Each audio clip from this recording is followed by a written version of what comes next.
เคยเป็นศัตรูกันทุกคนนั้นเป็นเพียงสิ่งที่มีชีวิตมาอยู่ร่วมโลกเดียวกันเกิดแก่เจ็บตายก็สมมุติเรียกว่าเกิดบนแผ่นดินไทยก็เรียกว่าคนไทยไปเกิดแผ่นดินจีนก็เรียกว่าคนจีนไปเกิดเป็นแผ่นดินญี่ปุ่นก็เรียกว่าคนญี่ปุ่นไปเกิดอยู่ในยุโรปอเมริกาและเอเชีย100 กว่าประเทศก็ถือว่าเป็นคนของประเทศนั้นๆการเกิดมานั้นจึงไม่ต่างจากการท่องเที่ยวไปแล้วก็วีซ่าหมดอายุก็ตายจากไปก็ถือว่าเราคิดกว้างๆแบบปัจจุบันสบายๆแต่การแผ่เมตตาที่จะให้ได้กรรมฐานถูกต้องนั้นถ้าเราแผ่เมตตาให้กับคนที่รักก่อนก็อาจจะมีปัญหา เพราะว่าเมตตาธรรมก็จะเกิดขึ้นได้ยากบุคคลที่เป็นเวรีบุคคลก็ไม่ควรจะแผ่ให้ก่อนก็เป็นเรื่องที่จะมีคำแนะนำสำหรับอาจารย์ที่สอนกรรมฐานว่าการแผ่เมตตาก็มองไปที่ว่ามนุษย์เราทุกคนนั้นก็เรียกว่ามีความรักตัวเองรักคนรอบข้างพลังของจิตใจที่ดึงดูดออกไปอย่างนี้นะครับท่านผู้ฟังที่เราแผ่ลงไปเหมือนกระแสน้ำที่ไหลจากที่สูงลงสู่ที่ต่ำไหลไปตามกระแสแห่งจิตใจความเมตตาเหมือนกระแสแห่งลมพายุนะครับที่พัดไปจากเหนือไปใต้ไปเหนือตกไปทางตะวันออกก็แล้วแต่อำนาจของจิตที่เมตตานั้นก็เราสามารถแผ่จนกระทั่งสุดท้ายก็คือคนที่เกลียดชังอันนี้เป็นการแผ่เมตตาให้กับคนอื่นสัตว์อื่นในวาระสุดท้ายเรียกว่าเวรีบุคคลถ้าเราแผ่เมตตาให้กับคนอื่นกับคนที่เกลียดชังเมตตากรรมฐานก็จะไม่เจริญไม่ก้าวหน้าต้องแผ่ไปตามลำดับแผ่ไปยังคนที่รักแล้วก็รักธรรมดาพอปานกลางแล้วก็ไปยังบุคคลที่เกลียดชังกันที่เรียกว่าเวรีบุคคลที่ไม่ถูกกันดังนั้นถ้าเรามองไปที่เราเทน้ำให้ไหลไปในที่ดอนคือให้น้ำไหลย้อนขึ้นไปในที่สูงนั้นก็จะเป็นเรื่องยากการแผ่เมตตาให้กับศัตรูก็เช่นเดียวกันเราเคยเจ็บช้ำน้ำใจกันเคยเป็นศัตรูกันการแผ่เมตตาจะสำเร็จได้ยากก็ต้องไปเจริญการแผ่เมตตาให้กับคนที่รักปานกลางแล้วก็เวรีบุคคลเป็นที่สุดอันนี้ศัตรูนั้นจึงเป็นการแผ่เมตตาด่านสุดท้ายคนที่เรารักกันชอบกันก็เหมือนเด็ก2 คนยืนอยู่ต่อหน้าเราคนหนึ่งก็เราก็รักมากอีกคนหนึ่งไม่รักเลยเวลายืนอยู่ต่อหน้าเรามีของกินที่อยากจะแบ่งให้เด็ก2 คนที่รักกับคนที่ชังเวลาเรายื่นของให้เด็กเนี่ยเราก็ยื่นให้กับคนที่เป็นเพื่อนเด็กที่เรารักก่อนก็คงไม่ยื่นให้กับคนที่เราเกลียดชังเด็กก็รู้สึกต่างกันทุกครั้งที่เรายื่นของให้เด็กที่เรารักกันชอบใจกันพอใจกันก็จะเพิ่มความ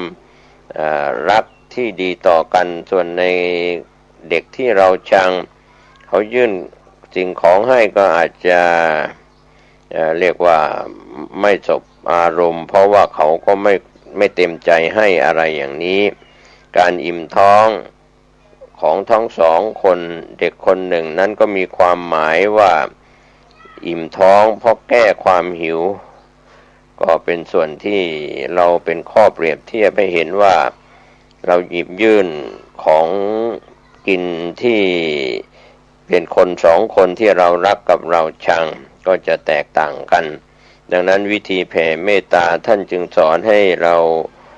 แผ่ให้กับคนที่รักก่อนหาก แต่ให้คิดว่าสรรพสัตว์ทั้งหลายนั้นเป็นที่รักก็จะเกิดแก่เจ็บตายร่วมโลกเดียวกันทุกคนนั้นมีชีวิตเพียงธาตุสี่ขันธ์ห้าอะไรอย่างนี้กายใจก็ดีหรือธาตุสี่ดินน้ำลมไฟขันธ์ห้าก็รูปเวทนาสัญญาสังขารวิญญาณคิดอย่างนี้ก็เรียกว่าปรับอารมณ์ปรับความสมดุลเสียก่อนว่าคนที่เราจะรักจะชังนั้นล้วนแล้วแต่มีธาตุทั้งสี่ดินน้ำลมไฟก็อย่าได้ยกเอาเชื้อชาติศาสนาวัฒนธรรมเผ่าพันธุ์นั้นยกออกไปก่อนเพื่อไม่ให้เกิดความสุดโต่งเรื่องของความรักความเกลียดชังเหมือนกับการปรับพื้นดินไม่ให้สูงหรือต่ำนั่นแหละครับท่านผู้ฟังดังนั้นการปรับพื้นที่ทุกตารางนิ้วให้ได้ระดับเดียวกันเสียทั้งหมดนั้นก็จะเทน้ำลงไปน้ำที่เทลงไปในพื้นที่ที่ปรับเสมอกันกระจายไปทุกพื้นที่ได้ง่ายที่ดอนก็ไม่มีที่ลุ่มก็ไม่เกิดขึ้นการแผ่เมตตาของคนเราทุกวันนี้จะเป็นคนที่เป็นมนุษย์ทั้งหลายการแผ่เมตตาก็มีลักษณะคล้ายๆอย่างนั้นการแผ่เมตตาให้คนที่เราเกลียดก็ทำได้ยากนะครับท่านผู้ฟังก็เป็นเรื่องที่เราจะต้องทำใจให้ได้ว่ากับการแผ่เมตตาให้คนรักกับคนเกลียดชังนั้นอันไหนจะทำได้ง่ายกว่ากันก็เมื่อมาเข้าใจว่าการแผ่เมตตาให้กับการปรับพื้นที่คือคนที่เรารักคนที่เราชังเราก็พื้นที่ให้มาอยู่กลางๆไม่รักไม่ชังนั่นแหละครับเหมือนที่เราปรับพื้นที่ดอนให้ต่ำลงมาจากแล้วก็ถมพื้นที่ลุ่มให้เสมอกันก็จะทำให้จิตใจนั้นการแผ่เมตตาของเราก็ไม่มีที่ลุ่มที่ดอนไม่มีสูงต่ำอะไรอย่างนี้อยู่ในระนาบเดียวกันการแผ่เมตตาของเรานั้นถ้าเรายังมีความเกลียดชังอยู่ก็ทำได้ยากนะครับต้องใช้พลังจิตมากดังนั้นถ้าสบายใจก็อาจจะยากในตอนแรกๆนะครับถ้าเรายังทำใจที่ยังเกลียดชังเขาอยู่ก็แผ่ไปได้โดยยากก็พยายามแผ่ให้เป็นปกติก็จะไม่มีอุปสรรคคนรักก็เป็นธรรมดาคนชังก็เป็นเพื่อนเกิดแก่เจ็บตายอุปสรรคก็จะไม่มีความเมตตาก็จะไม่มีคำว่ามิตรหรือศัตรูคำว่ามิตรแท้หรือศัตรูที่ถาวรจึงพูดกันในวงการแวดวงนักการเมืองอยู่เสมอว่าไม่มีมิตรแท้และศัตรูที่ถาวรก็ดูเหมือนว่าจะเป็นคนที่มีเมตตาพยายามปรับความคนที่ไม่ชอบกันให้เรียกว่าปรับมาอยู่ที่ว่าให้พอแสวงหาคุณงามความดีมองหาความดีของคนที่เราเกลียดก็อาจจะปรับเข้ามาดังนั้นวันนี้ก็คนที่เคยเป็นศัตรูเราก็จะกลับกลายเป็นมิตรได้ถ้าเราแผ่เมตตาไม่ช้าก็เร็วดังนั้นการก่อเวรก่อกรรมข้ามภพข้ามชาตินั้นก็มีอยู่ถ้าเราไม่แก้ด้วยการแผ่เมตตาทุกชีวิตนั้นจะปลอดจากภัยเรียกว่าภัยในวัฏสงสารการเวียนว่ายตายเกิดตายเกิดแม้ว่าจะพบคนดีไปเจอครอบครัวที่ดีมีลูกที่ดีมีรูปสมบัติที่ดีมีสติปัญญาดีทุกอย่างก็เริ่มต้นที่ทำใจดีๆให้ได้ตั้งแต่วันนี้ดังนั้นทางพุทธศาสนาจึงสอนให้ฝึกเรื่องของการให้อภัยทานนั้นสำคัญทำได้โดยยากที่เราเรียกว่าอภัยทานก็ได้อโหสิกรรมก็ได้ก็เรียกว่ามีการยุติหยุดสนิมในใจแรงอาฆาตแรงพยาบาทก็ยุติ ที่จะเป็นแรงส่งกรรมไปทั้งในชาตินี้และชาติหน้าถ้าเรายังมีความคิดร้ายๆก็จะส่งผลไปไม่ดีเป็นความเผ็ดร้อนข้ามภพข้ามชาติต่อไปได้อีกหลายๆชาติดังนั้นถ้าเราลองหลับตาและทำใจให้สงบสักครู่หนึ่งไม่กี่นาทีเรียกว่าชั่วช้างสะบัดหูชั่วงูแลบลิ้นชั่วไก่ปีกอะไรอย่างนี้การแผ่เมตตาเพียงเล็กน้อยแต่น้อมจิตไปในคำแผ่เมตตาไปยังคนอื่นสัตว์อื่นว่าสพเพสัตตาสัตว์ทั้งหลายทั้งปวงอเวราโหนตุจงเป็นสุขเถิดอย่าได้มีเวรต่อกันและกันเลยอัพยาปัชชาโหนตุจงเป็นสุขเถิดอย่าได้พยาบาทเบียดเบียนซึ่งกันและกันเลยอานีคาโหนตุจงเป็นสุขเถิดอย่าได้มีความทุกข์กายทุกข์ใจเลยสุขีอัตตานังปริหารันตุจงเป็นผู้มีความสุขกายสุขใจรักษาตนให้พ้นจากทุกภัยทั้งหมดทั้งสิ้นเถิดอย่างนี้การเจริญเมตตาภาวนากรรมฐานก็เป็นกรรมฐานข้อหนึ่งในพรหมวิหารกรรมฐานทั้งสี่ข้อก็มีเมตตากรุณามุทิตาอุเบกขากรรมฐานเพราะฉะนั้นอานิสงส์ของเมตตาที่กล่าวไว้ในเป็นหลักฐานว่าอานิสงส์ของการแผ่เมตตาก็มีมากมายถึง11ข้อหลับเป็นสุขตื่นเป็นสุขไม่ฝันร้ายอะไรต่างๆเหล่านี้รวมแล้วในคุณของเมตตาที่เราแผ่ไปอานิสงส์11ข้อนั้นท่านสามารถไปศึกษาในเชิงวิชาการในสมถกรรมฐานในพรหมวิหารกรรมฐานได้ก็จะเป็นมนุษย์จะเป็นคนเป็นสัตว์ก็ล้วนแล้วแต่แสวงหาความรักที่เป็นที่ต้องการเป็นที่ปรารถนาเรียกว่าความรักนั้นเป็นอย่างไรความอ่อนโยนก็เกิดจากความรัก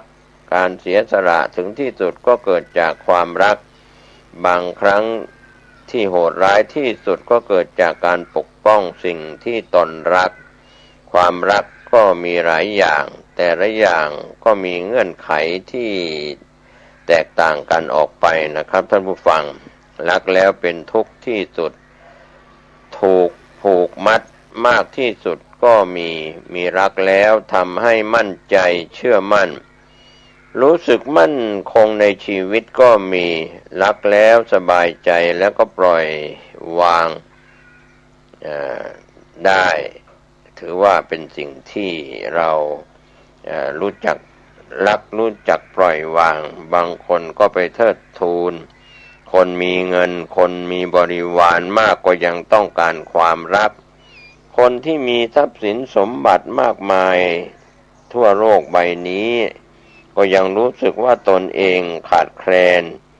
ความรักตราบใดที่ยังไม่มีความรักมนุษย์ก็จะทำทุกสิ่งทุกอย่างตามเป้าหมายเพื่อให้ได้มาซึ่งความรักเพื่อให้คนที่เรารักก็ดีหรือให้ตัวเองเป็นที่รักของคนอื่นก็ตามสิ่งหรือบุคคลต่างๆเหล่านั้นถือว่ามีความหวังความปรารถนาว่าให้ตนได้รักได้ชอบได้พึงพอใจคนอื่นก็รักเราชอบเราก่อนในทางพระพุทธศาสนานั้นจึงสอนความหมายของความรักสองอย่างสิ่งที่ตนรักได้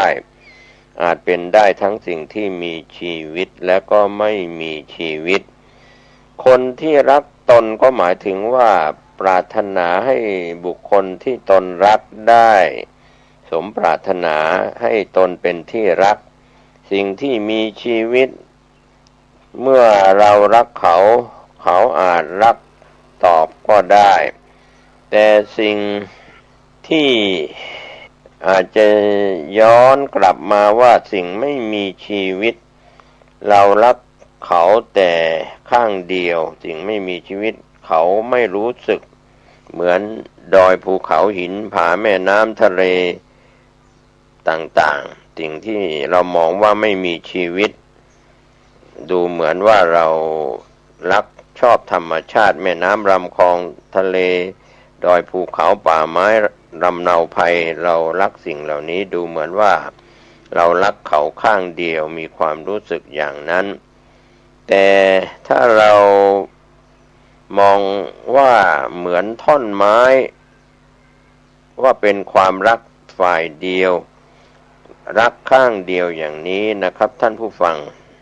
ความรักก็เป็นสิ่งที่มนุษย์และสัตว์ที่มีชีวิตแสวงหาทั้งหลายคนก็รักสัตว์สัตว์ก็รักคนอะไรอย่างนี้เป็นสิ่งที่มีชีวิตเราไปทำร้าย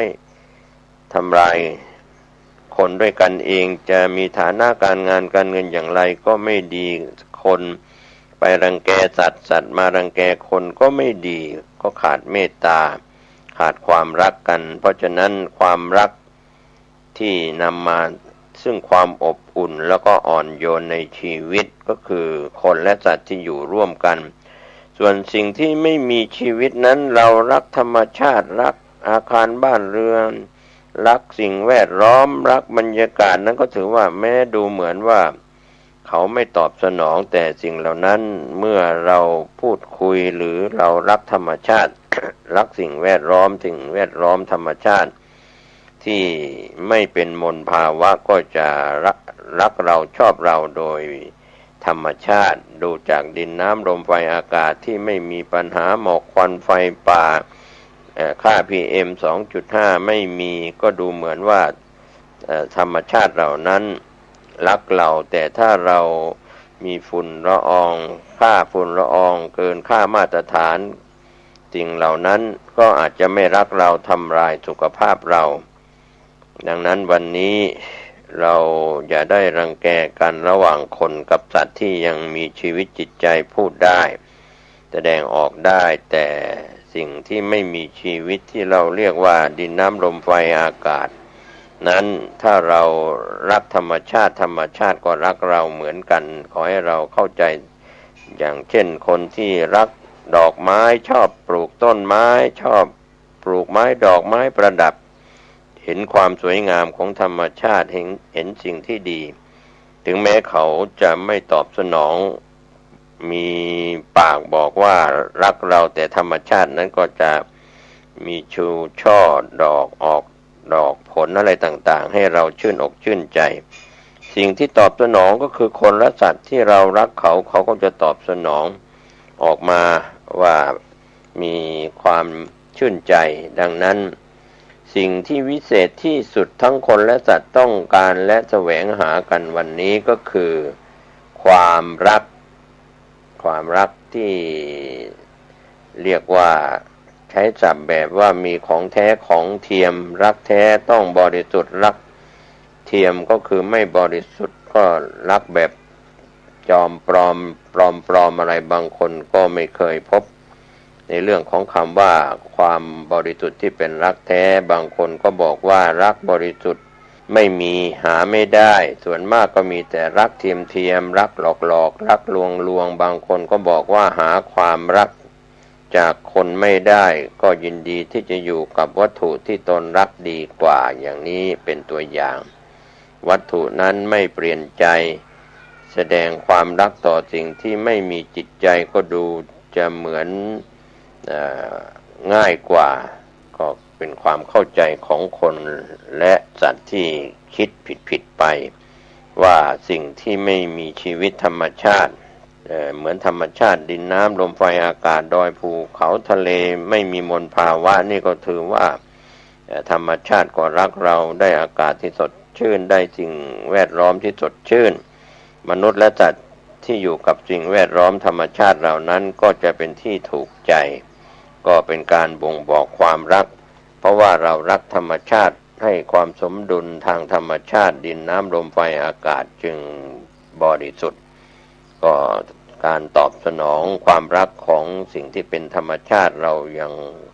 ได้ก่อเกิดประโยชน์ได้เราได้ลมหายใจที่มีอากาศบริสุทธิ์สะอาดไม่มีมลภาวะส่วนคนและสัตว์นั้นแสดงออกให้เห็นและรู้พฤตินัยที่แสดงออกก็เป็นการเรียกว่า แสวงหาในการที่เราจะแสวงหาคู่กันกับความรักก็คือวัตถุที่แสวงหาคู่กันระหว่างรูปกับนามรูปที่สวยนามคือความรู้สึกที่แสดงออกทั้งความรักในวัตถุแต่วัตถุ